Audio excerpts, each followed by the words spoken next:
अस्सलाम वालेकुम नादरीन, मैं हूं अरबाब चांडियो। आपको ब्रेकिंग न्यूज़ दे रहा हूं लियारी से मुंतखब पाकिस्तान पीपल्स पार्टी के रुकने कौमी असम्बली सरदार नबील गबोल ने खुद सोजी का ऐलान कर दिया है। पहले तो मैं ये समझा कि काफ़ी अरसे पहले जब यहाँ पर मेयर की जो है वो तकरीब हलफ बर्दारी हो रही थी तो वहाँ पाकिस्तान पीपल्स पार्टी के चेयरमैन ने थोड़ा सा नबील गबोल को यूं किया था, जिससे एक वीडियो वायरल हुई थी कि शायद नबील गबोल साहब से बिलावल साहब जो है वो तनाव में या फासले में हैं। उसके बाद मैं ये समझा कि शायद इसी वजह से सरदार नबील गबोल खुदसोजी कर रहे हैं या करने जा रहे हैं, लेकिन ये बात तो कुछ और ही निकली है। वो बात ये निकली है कि सरदार नबील गबोल जो कि इस वक्त पाकिस्तान पीपल्स पार्टी जो कि सिंध में हुक्मरान जमात है उसके रुकने कौमी असम्बली हैं, वो भी जो है वो जालिम के इलेक्ट्रिक के सामने मजबूर हो गए और उन्होंने अब जालिम के इलेक्ट्रिक के दरवाजे के सामने खुद सोजी का ऐलान किया है। उन्होंने कहा है कि वो लियारी के साथ गद्दारी नहीं कर सकते।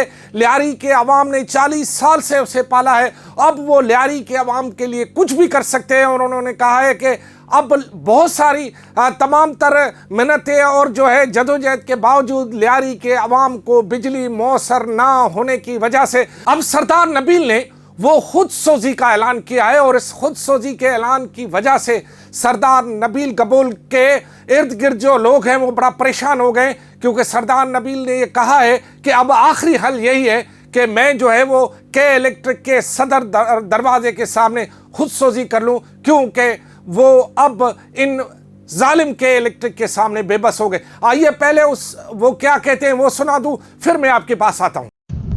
बाकी एक ही काम रह गया, अगर आप लोग फिर भी मुतमईन नहीं हो लियारी के अवाम मेरी कारकर्दगी से, तो एक ही बात रह गई है कि ठीक है भाई, फिर मैं अपने आप को किसी के इलेक्ट्रिक के दफ्तर के सामने आग लगा देता हूँ। फिर तो आप लोगों का लोड शेडिंग ख़त्म हो जाएगा ना, फिर आप लोग बिल दे ना दे, क्योंकि फिर देखो ना, मेरे को लियारी के अवाम ने MNA बनाया है, लियारी के अवाम ने 40 साल मुझे पाला है, मैं लियारी का बच्चा हूँ, लियारी के लोगों ने मुझे पाला है। लियारी के अवाम खुश नहीं होते, अपने को आग लगा देता हूँ, क्या करूँ। ये सिर्फ लियारी के एक रुकने असेंबली की कहानी नहीं है, ये पूरे सिंध की कहानी है। सिंध का हर रुकने असेंबली इस तरह मजबूर है जिस तरह सरदार नबील गबोल है। सरदार नबील गबोल तो सच बोल रहा है, सच बोलने की वजह से उसकी ये बात सामने आई है। बाकी लोगों ने अपनी बात को दबा के रखा हुआ है मसलत मजबूरियों की वजह से।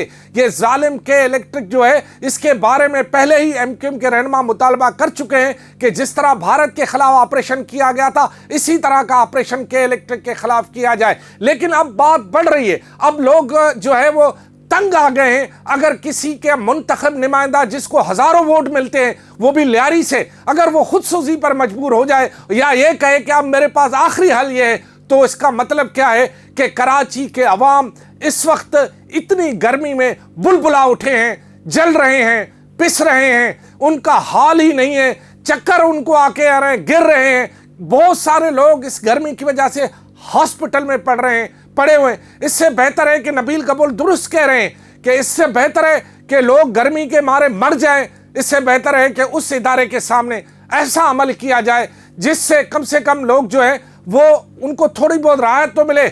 सरदार नबील गबोल ने तो सिर्फ खुदसोजी का ऐलान किया है। हो सकता है कि आने वाले दिनों में लोग जो है वो के इलेक्ट्रिक के दफ्तर के सामने खुद को फंदा दे दें और कहें कि ऐसे जीने से तो मरना बेहतर है, क्योंकि रोज रोज सिसक के मरने से, जल के मरने से, गर्मी में मरने से, नींद ना आने की वजह से मरने से लोग ज़हनी मरीज हो गए कराची में। और उस दौरान सरदार नबील गबोल की ये बात थोड़ी सी लोगों में उम्मीद पैदा करी। सरदार साहब कदम बढ़ाओ, सारा कराची तुम्हारे साथ है।